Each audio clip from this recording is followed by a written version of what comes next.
Hello, thank you for joining us today on Matters of Substance. This is Carly Samayoa, your host, with Caitlin Griffin. Hello, Caitlin. Hello. How are you today? Good. How are you? I'm doing wonderful. So we actually have a very interesting guest with us today. We have worked alongside her for about 6 months to almost a year, somewhere in that range. And we have Sam Burgett with us. She is a licensed social worker, MSW, so Master's Social Worker. And she has a couple programs she's going to talk about today. One being a recovery cafe that she started here in the Porter County community, which is really cool, and we'll talk a lot about that and what they have going on. And she also has her nonprofit that she founded, and that's called Community Change Center. And so we're going to dive in and just let Sam explain what's going on with both of those things and have a conversation. So Sam, can you explain first how this all started? How did you get to a place where you decided you were starting this nonprofit, and what do you guys do? Yeah, no, thanks for having me. So I moved to Valpo in 2016 to go to VU. I did 4 days of nursing school, realized I didn't like the medical part at all, learned through the VU catalog what social work was, and recognized that I'd been doing that for years and just didn't know what it was called. So I started their social work program back in 2016, and when I moved here, I'm from a small town, and in that town I was able to do some exciting initiatives. I started a mentoring program in our high school. I brought the National Safe Place program to the county, things like that. And so I was used to being really involved in the community, and I came to Valpo and felt totally disconnected, unneeded, lost. So I was just looking for volunteer opportunities. So I walked to the Boys and Girls Club one day, went in and just asked if I could volunteer with them. And they were like, well, do you want a job instead? So I started running their teen program, and suddenly I noticed that my kiddos in the program were getting arrested. They'd be gone for a few days, and they would come back acting like an entirely different kid.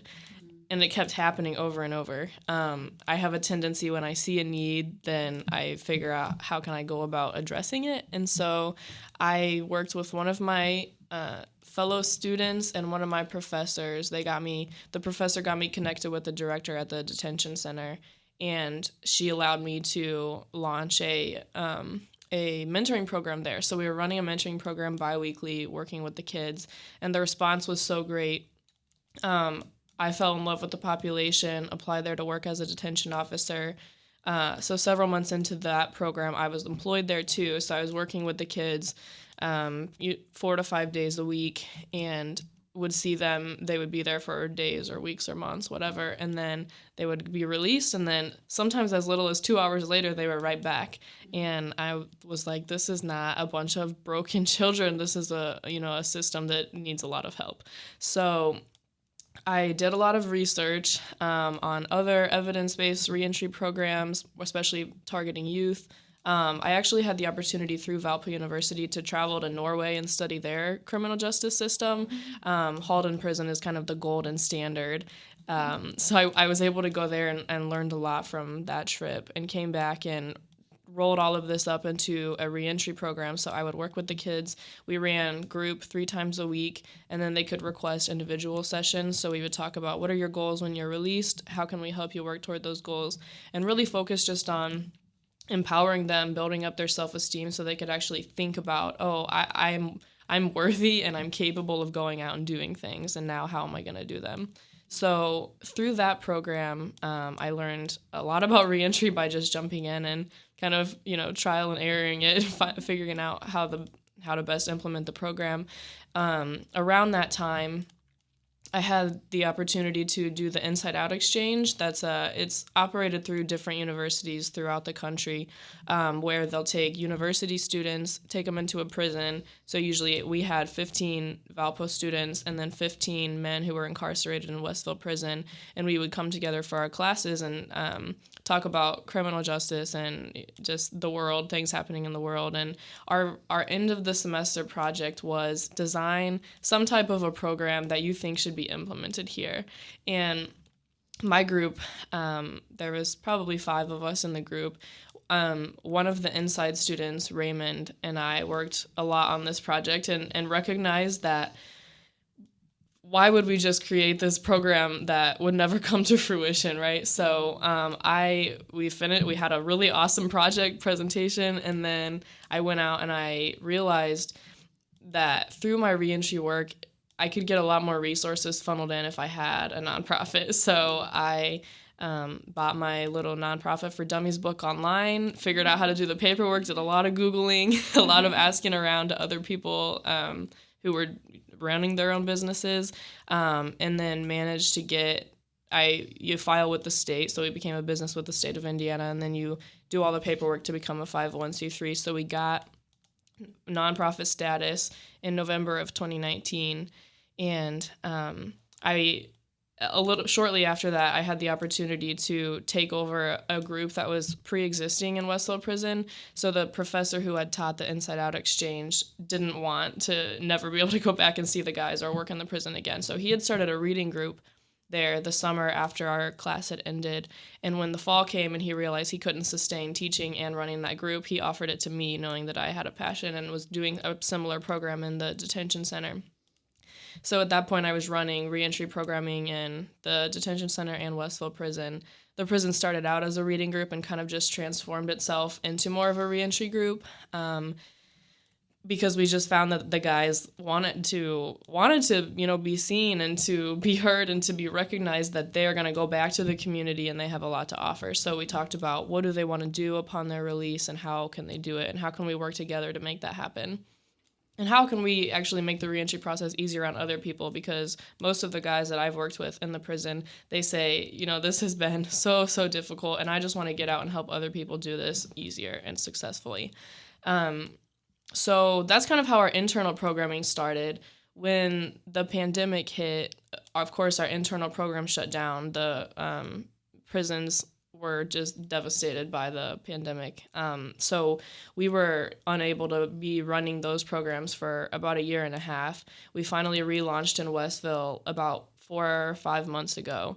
So we're running that program again as more of a hybrid among a reading group and reentry. So one week we are discussing literature that we read relevant to reentry, and the next week we're doing life skills. So over the past couple of months, we've done resume building, cover letters, interviewing, sending professional emails, things like that.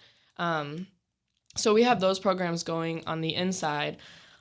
During the pandemic, I went to Indianapolis and got my master's, but we also focused a lot about building our community-based programming so that we had more resources on the outside to offer people. A lot of people who are unfamiliar with the system say, well, there's so many resources. If you want help, you just have to figure out how to get it. And I always say, if you're released from incarceration with $2, no family, no vehicle, you're put on a bus and shipped to a shelter that may or may not take you, then how are you supposed to be successful? So we spent the past couple years really building out our community-based programs to try and make those services more accessible to the population. So one of those things being we partnered up with NEO, the alternative school in Portage. They fund us to have a teacher for an adult education program in Gary. So at 15th and Grant, we run an adult ed program 3 evenings a week, which extremely low barrier to get into the program. And then we provide case management and things like that. You have to meet the basic needs before anybody can focus on education, right? So we end up buying food or transporting or just figuring out getting people connected with the resources they need so they can focus on their education. Another big piece of the organization is we had 2 residential properties in Gary donated back in 2019 and 2020. So we've been slowly rehabbing those to use as transitional living for men coming back to the community post-incarceration. So one of our homes is actually ready. We're waiting to get the right house manager in there so we can move guys in. And then the other one, the rehab is really going to go full force finally this spring and summer. So the homes are in progress. The adult ed program is running. We don't have any paid staff. All of our grant funding goes directly to the programming. So I'm not paid. I don't have employees. I rely really heavily on interns and volunteers. I get groups from various organizations have come and volunteered and helped at the houses, and they come and just help with anything that we need. But when we have people available to donate their time and their experience and connections, then we do mentoring and case management with people that we've already been working with, trying to get them connected with things like employment or housing or just empowerment, having somebody to talk to. So that's what we've been. That's the kind of the majority of our organization. Aside from, we have a really new, exciting initiative in, a lot of our work is based in Gary, but this one is in Valpo in Porter County. So we recently, about a month ago now, launched a Unity Cafe in Living Hope Community Church in Valparaiso. So we're at 1115 Calumet. I hope everybody listening comes to check it out. But what I find in all of my work is that it's really, our social classes and our different groups really don't mix very much. And so a huge barrier for the re-entering population is not having those social connections or the support. If you were locked up and your family cut you off, or you don't even have family to begin with, or your family is also incarcerated, whatever the situation is, a lot of people are just lacking support. And, if I lost my housing, or my car did break down a couple weeks ago, and I knew that I had people that would let me borrow their car or give me rides, or if I suddenly lost my housing, I know I could sleep in somebody's house. And most of the people that I work with don't have those opportunities. So, one thing goes wrong and then you're out on the streets, or you're walking, or you can't get to work, or you can't even get a job because you don't have an ID, or you have felonies on your record, or whatever the case may be. So through the nonprofit, I've been trying to think about how can we merge people together? How can we get people to interact with each other in a natural way, not here's a handout, please go on, don't talk to me anymore.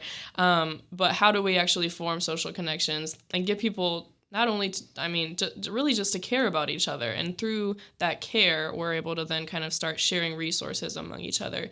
So we launched our Unity Cafe. We're there Wednesdays from 11 to 3 and Fridays from 4 to 8. The purpose really is just to provide a safe, calming environment for people to come together and just be. So we always have coffee, drinks, snacks. Wednesdays we just do snacky foods. Fridays we actually have a meal. So Fridays we run a recovery support group, general recovery, doesn't have to be substance use. It can be anything, grief, stress, any type of trauma, financial difficulties. It can be substance use. It can be anything. We get a wide range of topics being discussed in there. So Recovery Connection sends one of their coaches over on Fridays. So from 4:30 to 5:30, we do our support group, and then right after that we have dinner together. And then it always, when we're open, it's just open cafe hour, so people can come and go as they please. But the really exciting thing has been to see people who would be considered to be more upper class, or, they have those social connections, they have their, big, important, fancy jobs, whatever you want to call it. They have money, they have connections. And then you get people on the other end of the spectrum that, only have what they're carrying around with them. So it's been incredible to see people come in and don't know anything about each other. And I turn around and, they're engaged in some great conversation. And then they're saying, oh, I have this, blanket in my car, or I have this, or, and sharing resources. And not just viewing anything as a handout, but in learning from each other, right? It's really common to say, oh, the people at the bottom, they don't know anything or have anything, and I can't I can't learn from them. But just the purpose is just to build community, and I've already seen in the first month that's what's happening there. So it's been really incredible. And to try and bring the community together in a lot of different ways, because we have such little funding for the organization.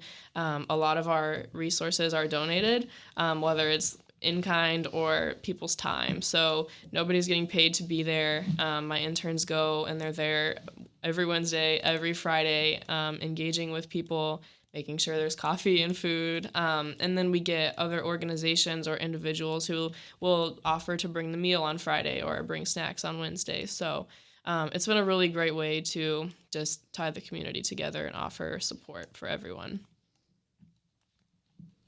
Wow. Wow. That is a lot. You are doing a ton, it sounds like. And I think, I don't know if this is the right, I don't know. I'm just going to say it. Thank you. I mean, from the community, sincerely, that's huge. You're affecting change in a lot of different ways. And I love that you are looking at a way to bring the community together. And you're saying it doesn't matter where you're at in this community, you're a part of it, and let's talk and let's share and let's learn from each other. That's amazing.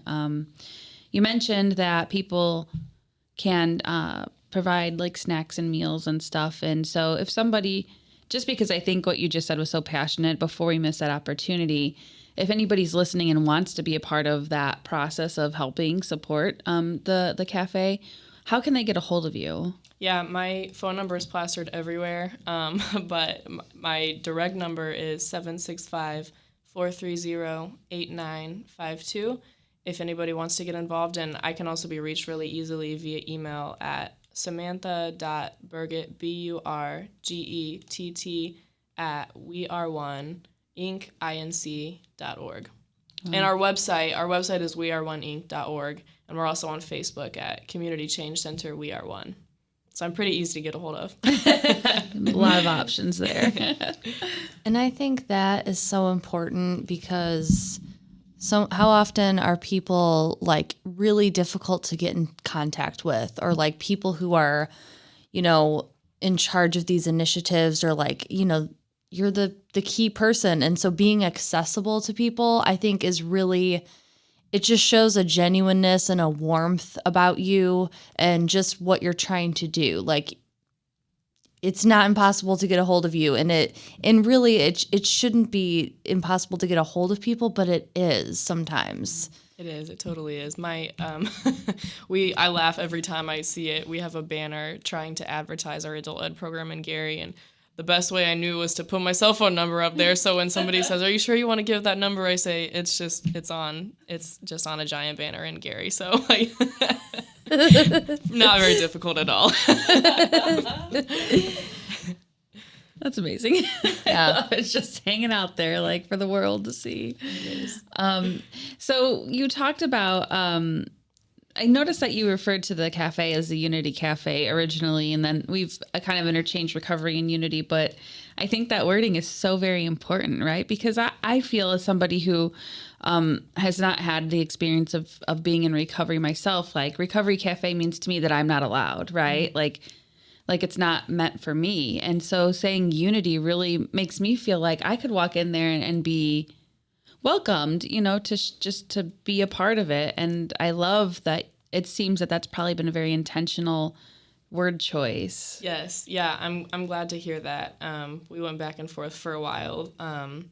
And like you said, when we hear recovery, a lot of people tend to think substance use disorder. I don't struggle, if you think I don't struggle with drugs or alcohol, then like you said, I don't feel welcome there. Unity, I think, I agree, it has given people more, they feel more invited to come, and there's a lot of stigma attached with substance use. And so the purpose is just to say, we're all welcome here. We're all struggling with something, mm-hmm. and why would we struggle alone when we can come together and help each other?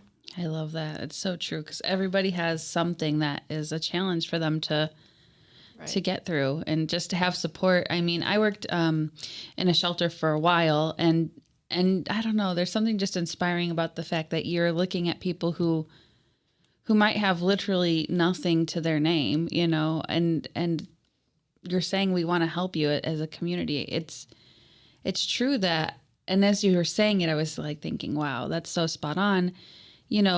I'm fortunate to have the opportunity, like if my car broke down, I could use my stepdad's, or, I have aunts and uncles, or I have people. But yeah, I mean, I've worked with so many people who didn't have that opportunity, and that's such a barrier to overcome. And when you think about putting that one thing that looks like a small pebble to someone in another person's road, it might be a boulder to them. And we have to be we have to recognize that our experience is not the same as everybody else's experience, and we can't expect the same reactions as we would have to certain things. Right, exactly. And another really exciting piece to me is kind of the flip side. You get people coming in with literally nothing, but then you get people coming in with all the material things, right? And we can come in and we can say, I'm here to help.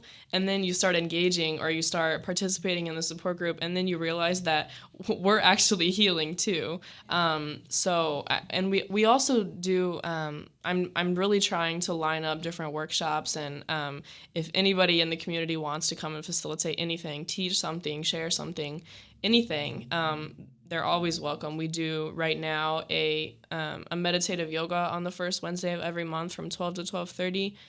Next month, we're also starting just a basic meditation, but we're trying really to implement more workshops just to get people involved. So it's exciting to bring in the facilitators for that too. And then I've already started seeing somebody will come in and run a workshop, and then they'll show up to, an unrelated event just to support and be there and engage with the same people.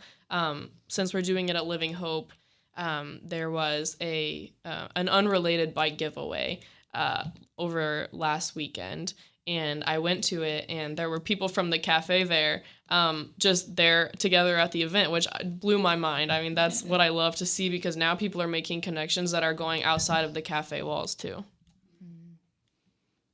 It's pretty amazing stuff.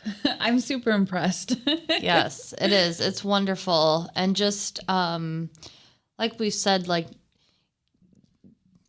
getting people like familiar with that or knowing that's available, and it's right in town, it's not, and it's just great. Have you so with people, have you experienced like resistance from like certain people like in the community, like that maybe people are skeptical about certain things, but just, and like you've said, like people from different walks of life or people who, are a part of a different social class right here in Valpo, like there's stigma because people, they don't know, they don't understand. Right. Yeah. We haven't, at least I am not aware of any direct resistance to this point, thankfully. Not to say it doesn't happen. It's definitely happened in other areas. I think the Unity Cafe, because the blatant purpose is to create community in our to just create community, is kind of, people know if I don't want to go there and be with people, then I don't go. But we definitely have had people who, they say, oh, are you just serving the homeless population? Are you serving, people in recovery? Or, and they kind of come into it with some type of a stigma or thinking, I'm not going to fit in here, I'm not going to like this. And then they come and realize, oh, wow, we have a lot of things in common. So maybe not direct resistance, but changed minds, I think, and kind of opened eyes and different perceptions definitely stem from it. We do definitely get resistance in other areas of the nonprofit.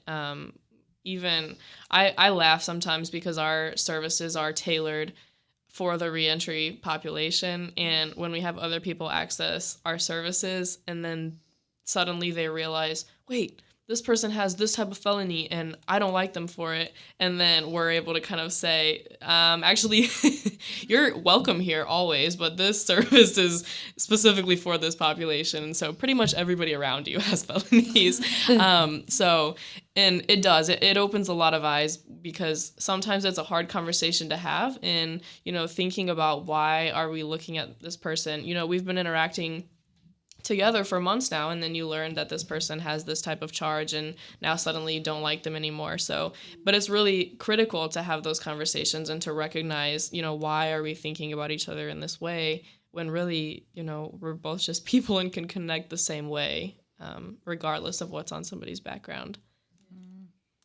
I certainly think it has to do with just like bias, right? Like what we've either grown up thinking or what we feel like we have observed in our life. And we kind of put like a one size fits all, like, okay, well, this one person I know did this one thing, and so now I feel this way about every person. that might have that same connection. And we just have to sometimes take a step back and look at our bias and figure out where they come from and why we feel that way and how we can navigate around them, because 99.9% of the time they're completely unfounded and not fair. Right. Exactly.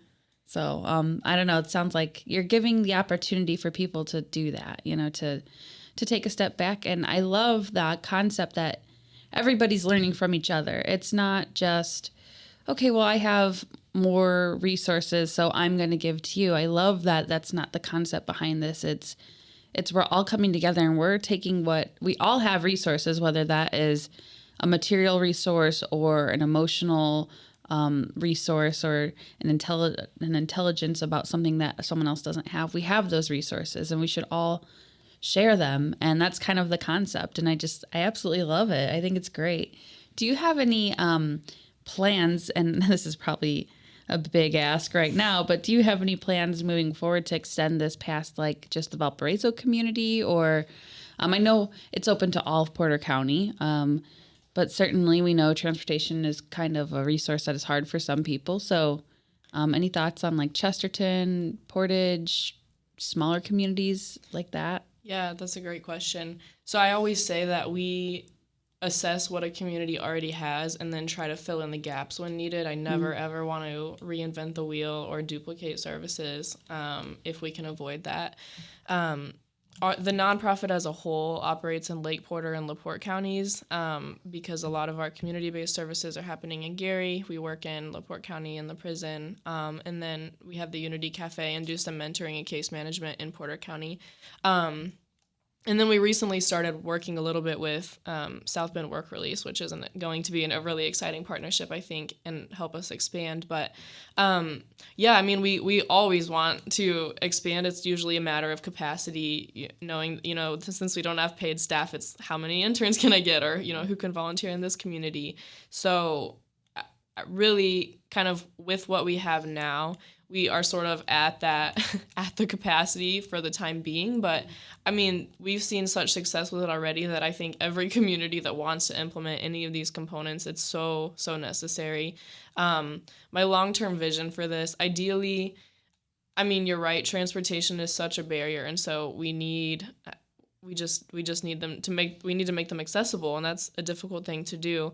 My long-term vision is a one-stop reentry shop for the nonprofit. That takes so many financial resources, but that's the end goal. So right now we're kind of piecing resources together where we can. That's why we're so spread out, which is helpful in some ways, but when I get somebody in Lake County, they really can't generally access Porter County services or the other way around. So we're in all these different arenas now and kind of figuring out what resources do we need, how do we do it. But ideally, down the road, I would love nothing more than to have my one-stop shop where we work with somebody while they're incarcerated. That same person who they already have a relationship with is able to meet them at the gate on the day of release, take them to our shop, our facility, and then they're able to be connected easily and accessibly with every resource that they need. So that's kind of the end goal. I think all of these things are things that can be pretty simply replicated in other communities. And I would love for the model, once we have a well-established model and we have the resources to create that, then I want it to be something that can be replicated anywhere, because it's not feasible to say, just go to this facility 4 hours away.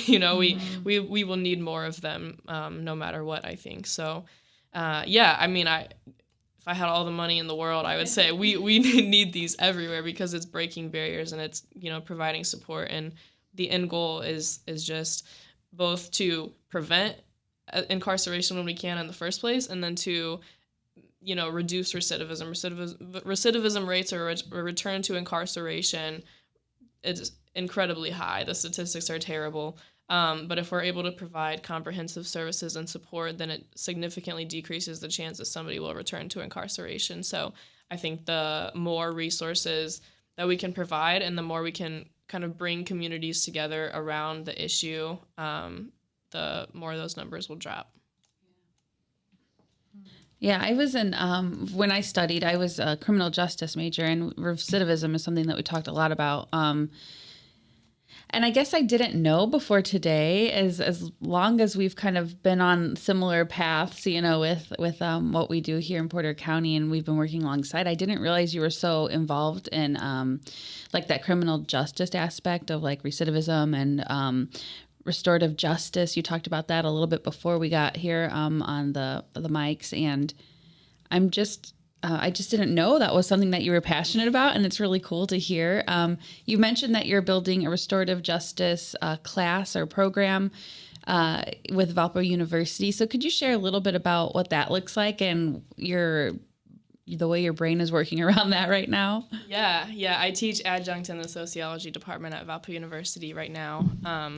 I finished my master's in May of 21, and so I'm pretty fresh out, but I started with my different work experiences early, so I was able to start teaching in that department last year. I taught their juvenile delinquency class, and currently I'm instructing the internship course for the department.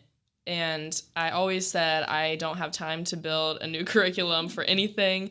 And then I had the opportunity to teach the restorative justice class, which has not been taught at the university before, to my knowledge. So it was something I could not pass up. So here I am building a restorative justice curriculum for the department. So I look so forward to rolling it out in August. But that's through the university, but I love working with the students and learning from them and picking their brains on ideas. And through that class, I think that there will be a lot of components come out that we could absolutely implement through the nonprofit. Something that I've been wanting to do for years is implement restorative justice. It's kind of done informally in different ways, but the traditional model is it's also called sometimes offender victim mediation. So you meet with someone who has committed a crime and you meet with the victim of that crime separately. And then if it's all determined to be safe and expected to go well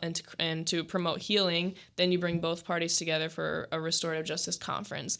And generally, to be the most effective, you would want supports for both sides. So people in the community who say, so when you're explaining why did this offense occur and how can we prevent it from happening, then you're actually saying this is your community surrounding you, and so we all want to come together to make sure that something like this doesn't happen again. So really the purpose is explaining from the defendant's side what happened and why did I do this, from the victim side, how did this hurt my life, and then together, how can we try and right the wrong in any way that we can and prevent it from happening again. So there is a lot of pushback against restorative justice when you talk about more serious offenses.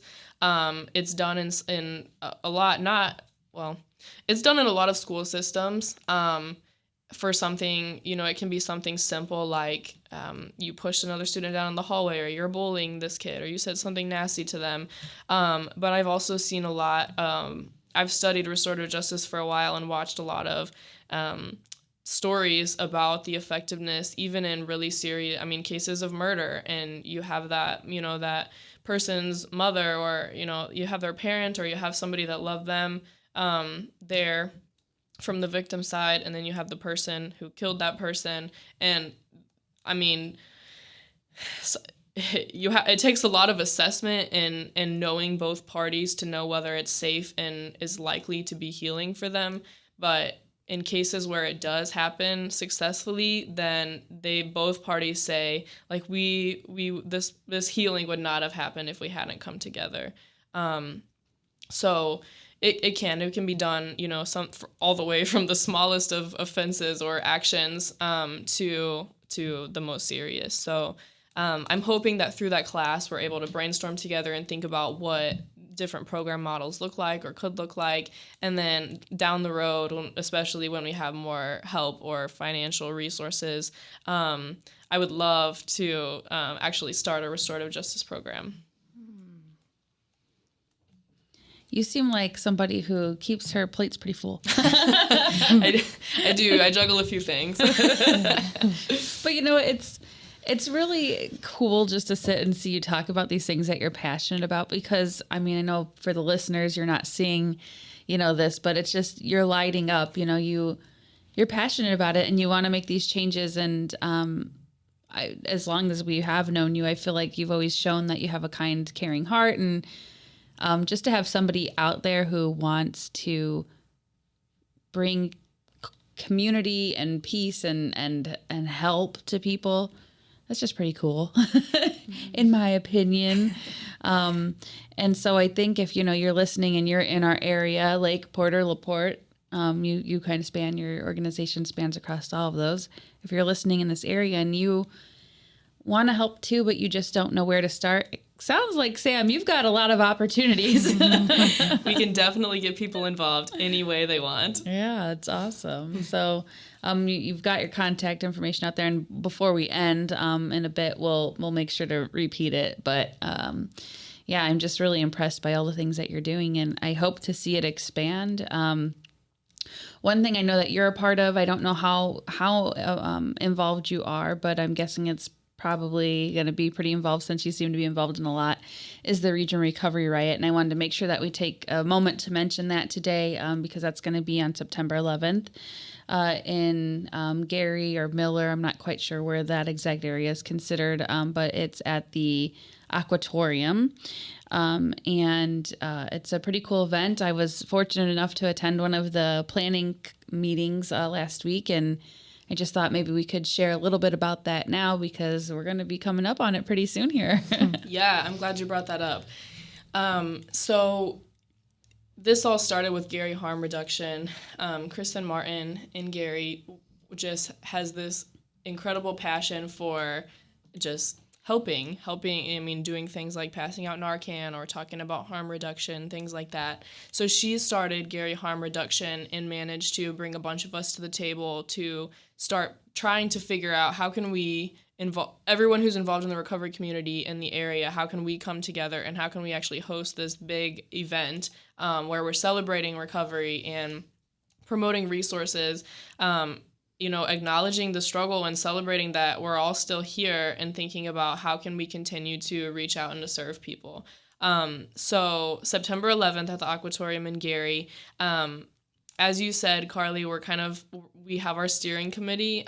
We are definitely looking for people who want to join that committee. It takes a lot of people to throw a really big, successful event, and we want everybody who wants to be involved to be there.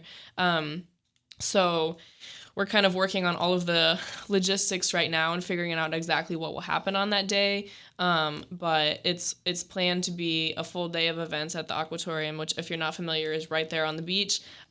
So beautiful setting. It's going to be just promoting recovery. So as the details are finalized, we'll definitely be posting flyers everywhere with the specific events that are occurring throughout the day.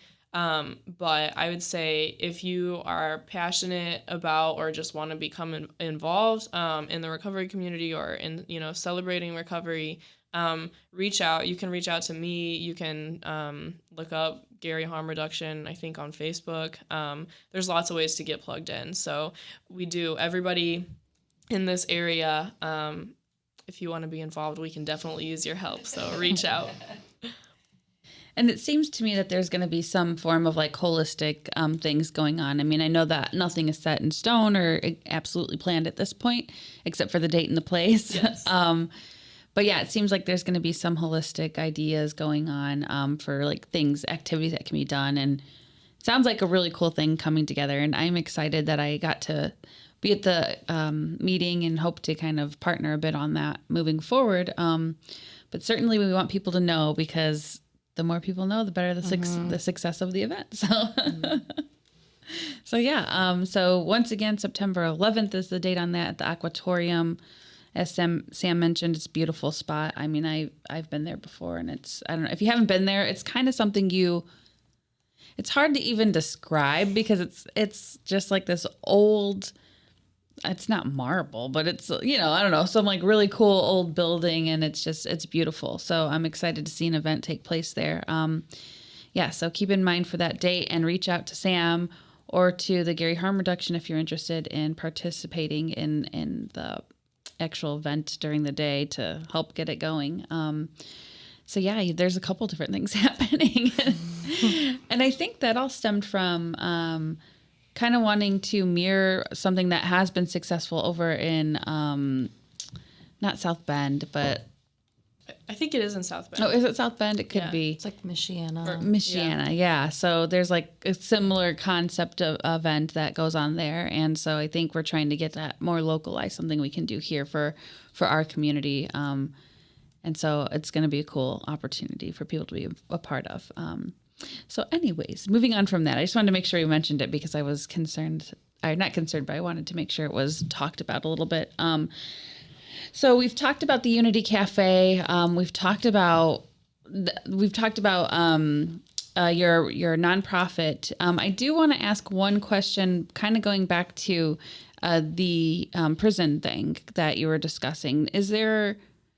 I don't know if I missed it, but is it looking like it's going to restart, like having those classes again, like full swing now that we're more post-pandemic, or? Yeah, we're back full swing Okay. with the prison group now. So we're actually in there more than we were pre-COVID. We were in there bi-weekly, and now, I mean, the whole time we were in there, every other week the guys would constantly ask if we could just meet weekly. So we relaunched 5 months ago, and we do it weekly now. So I always say, you know, there's when people say, how can I get involved? I don't really have a lot of time and I don't have money to give. And I'm like, if you just like talk, if you just, speak about humanize people and really, I mean, that, that's free. That's easy to do. So I tell people that's the best hour and a half of my week every week is going in there with those guys. And, people never really seem to believe me until I start explaining the stories, because you say there's, people in there for all types of reasons, charges. And when you go and you speak in that group, pre-pandemic, I was actually able to take community members in. If anybody was interested, they would just reach out to me and I would put them on the list and they could come in. And I never had one person who even had a single negative thing to say. Everybody would come out and say, those were some of the most thoughtful, like insightful and just intelligent, caring guys that I have ever spoken with. They're a group of men who they're choosing to be in there. They're not getting a time cut. They're getting no recognition for being there, nothing. They're just being there because they want to talk about how can I give back and how can I be a better person. So it's pretty inspiring. Hopefully one day, we'll be able to take out, outside community members in again. So with that program, just to kind of clarify, so they will now, because you have the Unity Cafe, they'll now have services that they can come out to. But you had services before, because you were saying you had the adult education and all those things. I don't know, man. I feel like there's so much to talk about, but with, like, the time obviously is limited, and you just had so many things that you're doing, and it's like, how do we capture it all in 45 minutes? I don't know if we can really, but I think you've shown some light on a lot of really cool things that you're doing. And if you could, unless Caitlin, you have anything you wanted to explore a little further before we end here. I don't think so. Okay. Anything you had that you wanted to share that we've missed, Sam? No, I just appreciate you having me on here. And please, if anybody's interested, reach out. My contact info one more time. I can be reached by cell at 765-430-8952, by email at samantha.burgett, BURGETT, at WeAreOne. It's all spelled out, inc.org, or you can check out our website at www.weareoneinc.org, or on Facebook at Community Change Center WeAreOne. So I look forward to hearing from you. All right. Well, thank you so much for joining us today. I'm just kind of like taken aback, if I'm being completely honest. There was just so much awesome stuff that you talked about. And I'm excited for this episode to air so people can hear what you're doing. And hopefully, if they're not in our area, they can see that it's possible that one person can affect some serious change in their communities, and they're capable of doing it too. And I'm willing to bet that if somebody out there in another part of the country wants to make these changes, you'd be willing to talk with them and tell them how you did it, because it's all about sharing what we know and making a better and healthier community. So All right. Well, thanks for listening to Data Matters of Substance, and we appreciate it.